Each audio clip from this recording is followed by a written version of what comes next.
नमस्कार।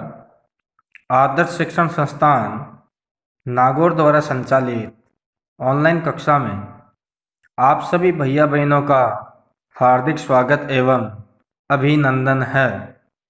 पिछली ऑनलाइन कक्षा में हमने सुदामा चरित के द्वितीय काव्यांश का अध्ययन किया था। आज हम सुदामा चरित काव्य के तृतीय काव्यांश का अध्ययन करेंगे।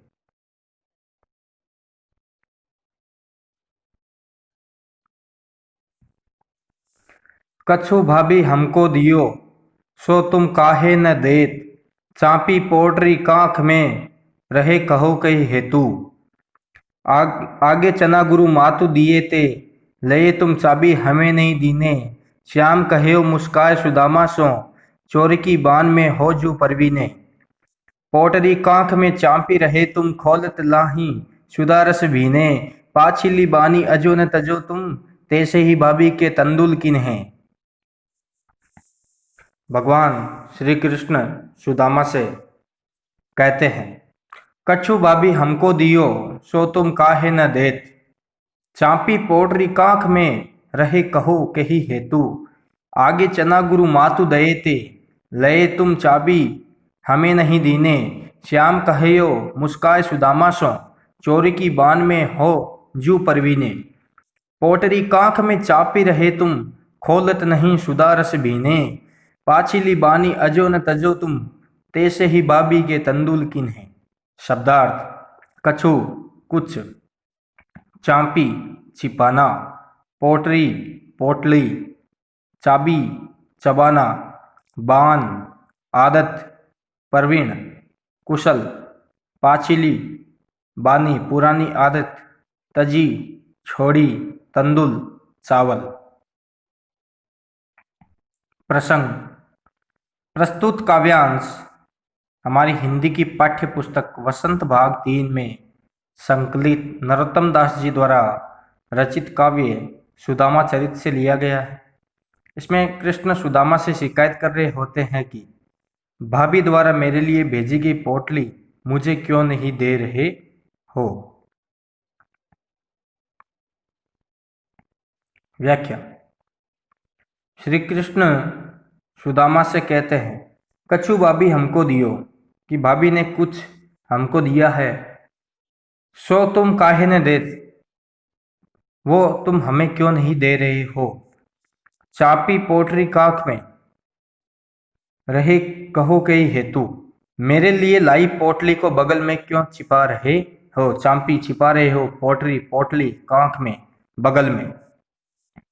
कृष्ण सुदामा पर ताना मारते हुए कहते हैं कि आगे चना गुरु मातु दे थे, कि जब हमें गुरु माता ने चने दिए थे, लये तुम चाबी हमें नहीं दीने, वो सब तुम चबा गए थे और हमें नहीं दिए थे। श्याम कहे मुस्काए सुदामा सो, भगवान श्री कृष्ण मुस्कुरा कर सुदामा से कहते हैं, चोरी की बान में हो जू परवीने, तुम तो चोरी करने में बहुत कुशल हो। कृष्ण जी कहते हैं, पोटरी कांख में चापी रहे तुम पोटली को बगल में छुपा रखे हो। खोलत नहीं सुदारस बिने, उसमें से मुझे अमृत रूपी खुशबू आ रही है। कितनी सुगंधित अमृत रूपी खुशबू आ रही है। पाछिली बानी, पिछली आदत, अजो न तजो तुम, अभी तक नहीं छूटी। तैसे ही भाभी के तंदुल की ने, जो भाभी द्वारा भेजी चावलों की पोटली छिपा रहे हो। भगवान श्री कृष्ण सुदामा से कहते हैं कि मेरी भाभी ने जो मेरे लिए भेजा है वह तुम मुझे क्यों नहीं दे रहे हो। मेरे लिए लाई पोटली को बगल में क्यों छिपा रहे हो। कृष्ण सुदामा पर ताना मारते हुए कहते हैं कि जैसे तुमने बचपन में गुरु माँ द्वारा दिए चने मुझे ने देकर खुद खा लिए थे, चबा लिए थे, वैसे ही वह अब भी भाभी द्वारा दिए गए चावलों को मुझे क्यों नहीं दे रहे हो। क्या तुम चोरी करने में और कुशल हो गए। कृष्ण जी कहते हैं, पोटली निकाल कर क्यों नहीं देते, उसमें से कितनी सुगंधित अमृत रूपी खुशबू आ रही है। क्या पिछली आदत अभी तक नहीं छूटी, जो भाभी द्वारा भेजी चावलों की पोटली छिपा रहे हो। तुम वह चावलों की पोटली मुझे क्यों नहीं देते, मुझे वह चावलों की पोटली दे दो। इस प्रकार से तीसरा काव्यांश पूरा होता है। इस काव्यांश में से एक प्रश्न बनता है चोरी की बान में होजू परवीने, उपयुक्त पंक्ति कौन किससे कह रहा है? अभी मैंने बताया था चोरी की बान आदत में होजू परवीने, तुम कुशल हो गए हो, ये बात कौन किसको कह रहा है? तो इसका उत्तर होगा क। यहाँ श्री कृष्ण अपने बाल सखा सुदामा से कह रहे हैं कि आपकी चोरी करने की आदत या छुपाने की आदत अभी तक नहीं गई, लगता है कि आप पहले से अधिक दृढ़ हो गए हो, यानी चोरी करने में और मजबूत हो गए हो। ये बात भगवान श्री कृष्ण सुदामा से कहते हैं।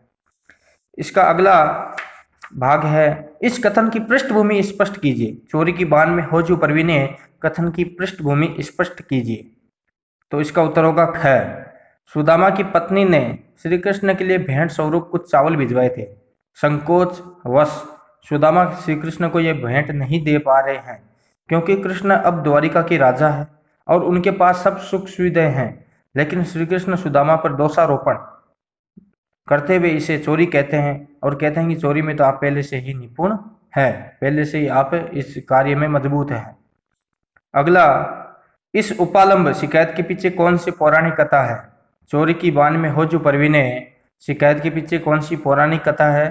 तो इसमें एक आया था तथ्य, गुरु मातु चना गुरु मातु दये थे लये तुम चाबी हमें नहीं दीने।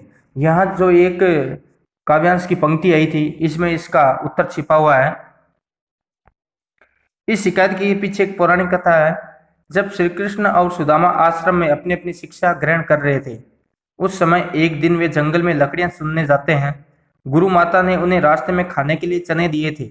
सुदामा श्री कृष्ण को बिना बताए चोरी से चने खा लेते हैं। उसी चोरी की तुलना करते हुए श्री कृष्ण सुदामा को दोष देते हैं। इस प्रकार से तृतीय काव्यांश पूरा होता है। शब्दार्थ आपको करना है।